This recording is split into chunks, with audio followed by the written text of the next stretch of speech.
ஹல்லேலூயா, ஸ்தோத்திரம். தேவனுக்கு மகிமை உண்டாகுவதாக. கடந்த 2 வீடியோவில் சுவிசேஷ புத்தகத்தில் வரிசையாக மத்தேயு, மார்க்கு, லூக்கா இந்த புத்தகங்களை குறித்து நம்ம பார்த்தோம். அதில் நடந்த இயேசு கிறிஸ்துவனுடைய அவருடைய சம்பவங்கள் அதை குறித்து நம்ம தியானிச்சிட்டு இருக்கிறோம். இப்போ அடுத்ததாக இந்த 3வது இந்த வீடியோவிலையும் யோவானை குறித்தும் இவர் தான் வெளிப்படுத்தின விசேஷத்தை எழுதின. இவருடைய 90 வயதுக்கு மேலே, கிட்டத்தட்ட ஒரு 95 96 எழுதியிருக்கலாம் என்று நம்பப்படுகிறது. அவருடைய முதிர்ந்த வயதில், அதாவது இந்த சீசர்கள் எல்லாரும் அப்போஸ்தலர்கள் என்று அழைக்கப்படுகிறார்கள் பின்னாட்களில். நம்ம அந்த காரியத்தை, வெளிப்படுத்தின விசேஷ காரியத்தை எழுதினவர் யோவான் என்பதை இப்பொழுது மனதில் வைத்துக்கொண்டு பின்பாக நம்ம பார்ப்போம். இப்படியாக அவருடைய சீசர்கள் ஊழியங்கள் பின்னால் செய்கிறத நம்ம பார்க்க போகிறோம். இப்போ இயேசு கிறிஸ்து எல்லா இடங்களுக்கும் அவர் நன்மை செய்கிறவராக சுற்றி திரிந்தார் என்று நம்ம வேதத்தில் படிக்கிறோம். அவர் முழுவதும் ஜெபித்தார் என்கிற ஒரு முக்கியமான ஒரு காரியத்தை நம்ம மனசில் வைக்கணும். ஏன்னா தேவன் எப்படி ஊழியம் செய்தார் இயேசு கிறிஸ்துனா, முழுவதும் ஜெபித்தார். தனித்து மலை மேலே ஏறி ஜனங்களிடத்திலிருந்து, தன்னுடைய சீசர்களிடத்திலிருந்து தனியாக சென்று தேவனோட அவர் ஐக்கியமாகி ஜெபித்து, அப்புறமா பகலில் அவர் ஜனங்களிடத்தில் பிரசங்கம் பண்ணவும், அற்புதங்களை செய்யவும், அடையாளங்களை செய்யவும் அவர் இருந்தார் என்பதை நம்ம மனசில் வைக்க வேண்டிய ஒரு முக்கியமான காரியமாக இருக்கிறது. இப்படியாக அவர் 3.5 வருஷம் ஊழியம் செய்தார். ஊழியம் செய்கிற எல்லா நேரங்களிலும் அவர் தான் தேவனுடைய குமாரன் என்பதை அநேக இடங்கள் அவர் ஜனங்களிடத்தில் வெளிப்படுத்துகிறார்தான் இருந்தார். அநேகர் அறிக்கையும் பண்ணாங்க. நீர் ஜீவனுள்ள தேவனுடைய குமாரன் என்று பேதுரு அறிக்கை பண்ணுகிறான். சுகம் பெற்ற அநேகர் தாவீதின் குமாரனே அப்படின்னு சொல்கிறாங்க. இப்படி பலர் அந்த 3.5 வருஷ காலங்களில் அநேகர் இவர் தேவனுடைய குமாரன் என்று விசுவாசித்து இயேசுவை ஏற்றுக்கொண்ட ஜனங்கள் ஏராளமாக இயேசு செய்த அற்புதங்களை எழுதினால் இந்த உலகம் கொள்ளாது, புஸ்தகத்தில் எழுதினா இந்த உலகம் கொள்ளாது என்று, அப்படியே அவர் செய்த அற்புதங்களை சொல்லவே முடியாத அளவுக்கான அவ்வளவு அற்புதங்களை ஆண்டவர் செய்தார். அந்த நாட்களில் இப்போ இருக்கிற மாதிரியே ஒருத்தன் திடீர்னு ஏதாவது ஒரு விஷயத்தில் பிரபல்யம் ஆயிட்டான்னா அவனை குறித்து பாராட்டுவாரும் உண்டு, எதிர்த்து பொறாமையினால் பேசுகிறதும் உண்டு.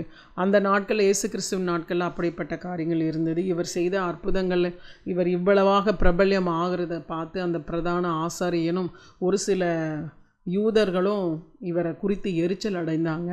இவர் நாளுக்கு நாள் இப்படி இருந்தால் ஜனங்கள் எல்லாம் இவங்க பக்கம் சாஞ்சு போயிடுவாங்க அப்படின்னு அந்த நாட்களில் இருந்த பிரதான ஆசாரியன் ஒரு சூழ்ச்சி செய்கிறான். இயேசு கிறிஸ்து இனி உயிரோடு விட்டு வைத்திருந்தா அவனுடைய அந்த அதிகாரத்துக்கு பங்கம் வந்துடும் அப்படின்னு சொல்லிட்டு அவனுடைய வேலைக்காரனை விட்டு இயேசு கிறிஸ்து அவனுடைய காரியங்கள் எல்லாம் அவன் கவனிச்சிட்டே வர்றான். ஒரு யூத பண்டிகை, அதாவது பஸ்கா பண்டிகை நாள் வரும்பொழுது இயேசு கிறிஸ்து இருந்தானா அந்த பண்டிகை நாட்களில் ஜனங்கள் எல்லாம் தன் பக்கம் இழுத்து, ஜனங்கள் எல்லாம் தன் பக்கமாக திசை திருப்பி மற்றவங்களுக்கு இருக்கக்கூடிய அந்த செல்வாக்கெல்லாம் குலைச்சிருவார் அப்படின்னு சொல்லிட்டு இவரை உயிரோடு விட்டு வைக்கவே கூடாது அப்படின்னு சொல்லிட்டு இயேசு கிறிஸ்துனுடைய சீசனாகிய யூதாஸ் காரியோத் அப்படிங்கிற ஒருத்தனை அவன் மூலமாக இயேசு கிறிஸ்துவை பிடிக்கணும்னு அவர் திட்டம் போட்டு அவனை கூப்பிட்டு பேசுகிறாங்க. அவன் இயேசு கிறிஸ்துவனுடைய காசாளராக இருந்தான், அதாவது ஊழியத்துக்குரிய காணிக்கைகளை கவனிக்கிற அவன் காசாளராக இருந்தான். அவனுக்குள் பண ஆசை இருந்ததை எப்படியோ அந்த பிரதான ஆசாரியன் கண்டுகொண்டு, நீ அவனை கூட்டிகிட்டு வந்தீன்னா நான் உனக்கு தக்க சன்மானம் பரிசு கொடுப்பேன்னு சொல்கிறான். அப்போ அவனுக்குள்ளே ஏதோ காரியங்கள், இவர் பலவிதமாக இயேசு கிறிஸ்துவனுடைய ஊழியத்தை விமர்சிக்கிறாங்க. இவர் அதிகாரம் உள்ளவராக பேசுகிறாங்க. பிசாசை பிடித்திருத்தவங்களை பார்க்கும் பொழுது அதிகார தோரணையோடு பேசுகிறாரு.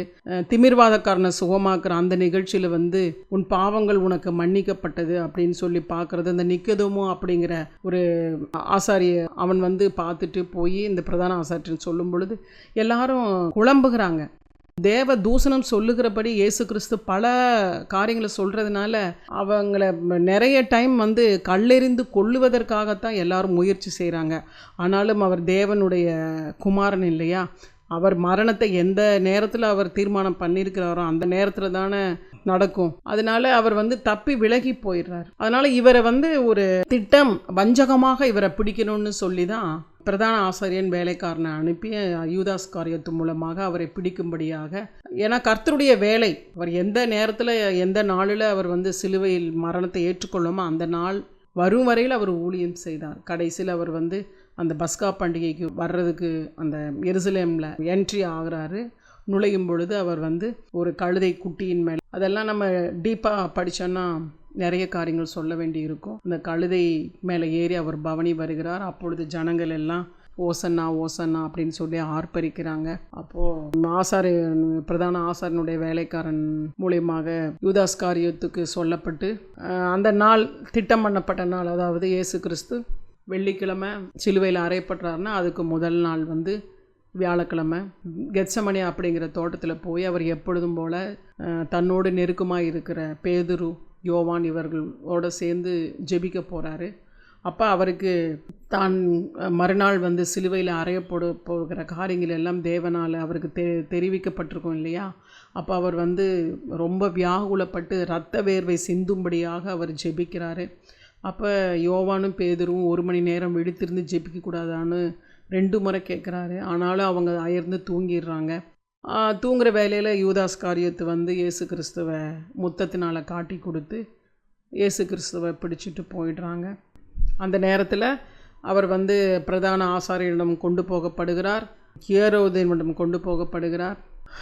முழுவதும் அவர் இங்கும் அங்குமாக அலைக்கழிக்கப்பட்டு, அந்த நேரத்தில் பேதுரு 3 முறை இயேசு கிறிஸ்துவை மறுதலிக்கிற காரியம், அது ஏற்கனவே பேதுருவை குறித்து ஆண்டவர் சொன்னது தான். 3 முறை நீ என்னை மறுதலிப்பாய் அப்படின்னு சேவல் கூவுகிறதற்கு முன்பாக. இதெல்லாம் நம்ம சற்று யோசிக்க வேண்டிய காரியம். 3.5 வருஷம் பேதுரு அவர் கூடவே இருந்தார். அவருடைய அற்புதங்கள், அடையாளங்கள், ஜீவனுள்ள தேவனாகிய கிறிஸ்துவை முகமுகமாக கண்டு பேசி பெயர்பட்ட அவர் அந்த நேரத்தில் இயேசு கிறிஸ்துவை அறியன்னு சொல்லி மறுதலிச்சிட்டாரு. ஆனாலும் இந்த கல்லின் மேல் என் சபையை கட்டுவேன்னு சொன்ன அந்த வார்த்தையை பின்னால் நிறைவேற்றும்படியாக அவன்தான் முதலாவது எழுந்த அப்போஸ்தலன். அவன் மூலமாக தான் பெந்தகோஸ்தே நாளுக்கு பின்பாக 5000 பேர் 3000 பேர் என்று ரட்சிக்கப்பட்டதை நம்ம சபை ஆரம்ப நாட்களில் நம்ம பார்ப்போம். அப்போ இப்படியாக அன்றைக்கு பேதுரு அந்த இரவில் பேதுருவும் யோவானும் இவரை என்ன செய்ய போகிறாங்கன்னே அவங்களுக்கு ஒன்றும் விளங்கலை. ஆனால் போகிற போக்கெல்லாம் அவருக்கு தெரிஞ்சிருச்சு இயேசு கிறிஸ்துவ மரணாகினைக்கு ஒப்பு கொடுக்கப்பட்டார் என்பதை. அப்போ எருசலேமே தத்தளிக்கிறத நம்ம பார்க்குறோம். அப்போ இந்த காரியங்களெல்லாம் முடிந்து மறுநாள் அவர் சிலுவை மரணத்துக்கு ஒப்பு கொடுக்கப்படுகிறார். ஆனாலும் பொந்தியு பிலாத்து என்கிற அவன் அவனுடைய மனைவினால் சொப்பனத்தில் எச்சரிக்கப்பட்டு அந்த நீதிமானை ஒன்றும் செய்யாதே அப்படின்னு சொல்லி அவள் சொல்கிறான், பொந்தியு பிலாத்துடைய மனைவி. அதுக்காக இயேசு கிறிஸ்துவை விடுவிக்கணும்னு அவனும் பல முயற்சிகள் செய்கிறான். பரபாஸ் அப்படிங்கிறவனுக்கு பதிலாக இயேசு கிறிஸ்துவை அவனுடைய ஜென்ம நாளில் விடுவிக்கிற அந்த வழக்கத்தின்படி நான் விடுவிக்கிறேன்னு சொல்லும் பொழுது பிரதான ஆசாரியனும் அவன் கூட இருக்கிறவங்களையும் அவன் தூண்டிவிட்டு இயேசு கிறிஸ்துவை சிலுவை மரணத்துக்கு ஒப்பு கொடுக்கும்படியாக சதித்திட்டங்களை அவன் செய்து இயேசு கிறிஸ்துவை மரணத்துக்கு ஒப்பு கொடுக்குறாங்க. அவர் சிலுவையில் அறையப்படுகிறார். 6 மணி நேரம் சிலுவையில் தொங்கி, அதாவது யூதர்களுடைய கணக்குப்படி 3ஆம் மணி வேலை. ஒரு நாளில் யூதர்களுடைய தொடக்கம் எப்படின்னா காலையில் 6 மணி நம்ம சொல்கிறது தான் அவங்களுடைய முதலாவது மணி நேரம். வேதத்தில் சொல்லப்பட்டிருக்கும் 6 மணி நேரம் அவர் சிலுவையில் தொங்கி, மற்ற 2 பக்கம் 2 கள்ளர்கள் மத்தியில், அதாவது வலது பக்கம் இடது பக்கம் ஒவ்வொரு கள்ளனை அவரோடு கூட சிலுவையில் அறைந்தாங்கன்னு பார்க்குறோம். அப்போ அந்த சிலுவையில் இருக்கிற ஒரு கள்வன் என்னை ரட்சிக்க கூடுமானால் அப்படின்னு சொல்லி இயேசு கிறிஸ்துவிட்ட அவன் கேட்குறான். அப்போ ஆண்டவர் சொல்கிறார், இன்றைக்கு நீ என்னுடனே கூட பரதீசில் இருப்பாய் அப்படின்னு. அப்படியாக அந்த நேரத்தில் அவர் 7 முக்கியமான வார்த்தைகளை சொல்கிறார். சிலுவையின் 7 வார்த்தைகளை சொல்கிறார்.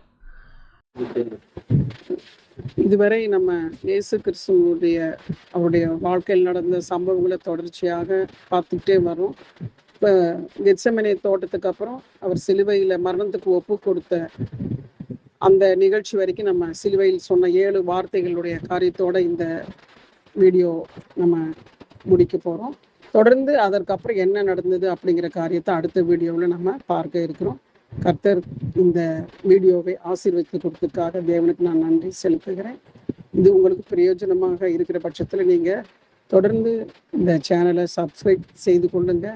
அது மிகுந்த பயனை உங்களுக்கு தொடர்ந்து வருகிற எல்லா வீடியோக்களும் பார்த்து கொள்வதற்கு எளிமையாக இருக்கும். கர்த்தர் தாமே உங்களை ஆசீர்வதிப்பானாக. ஆமென்.